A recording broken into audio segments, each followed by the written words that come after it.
حضور کا ذکر ایک امتی کے لیے اس کے ایمان کے لیے بہت زیادہ ضروری ہے، اور ایک امتی کا ایمان بڑھ جاتا ہے، اس کا ایمان مضبوط ہو جاتا ہے، اس کا ایمان تر و تازہ ہو جاتا ہے جب وہ ذکر مصطفیٰ کرتا ہے۔ سبحان اللہ۔ اور حضرت امام بصیری رحمت اللہ تعالیٰ علیہ فرماتے ہیں کہ محمد ذکرہ روح لانفسنا، کہ محمد کا ذکر تو ہماری روحوں کے لیے تازگی ہے، اور محمد شکرہ فرض علی اممی، فرماتے ہیں کہ محمد کا جو شکر کرنا ہے نا، حضور کی ذات کا شکر کرنا فرمائے کہ ہر امتی پہ واجب ہے، ہر امتی پہ فرض ہے۔ حضور کا شکر کس طرح ہوتا ہے؟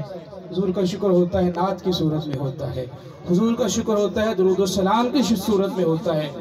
حضور کے اللہ کے احسانات کے بعد سب سے زیادہ احسانات کس کے ہیں؟ وہ حضور علیہ السلام کے۔ تو اب آپ اسی قدر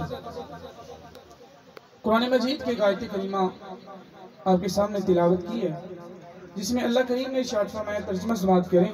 اللہ فرماتے ہیں تِلْكَ الرُّسُلُ فَضَّلْنَا بَعْضَهُمْ عَلَى بَعْضٍ، یہ وہ رسول ہے جن کو ہم نے فضیلت دی ہے، بعض کو بعض پہ دی ہے۔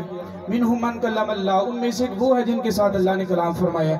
وَرَفَعَ بَعْضَهُمْ دَرَجَاتٍ، اور کوئی وہ ہے جس کو اللہ نے درجہ و بلندیاں عطا فرمائی ہے۔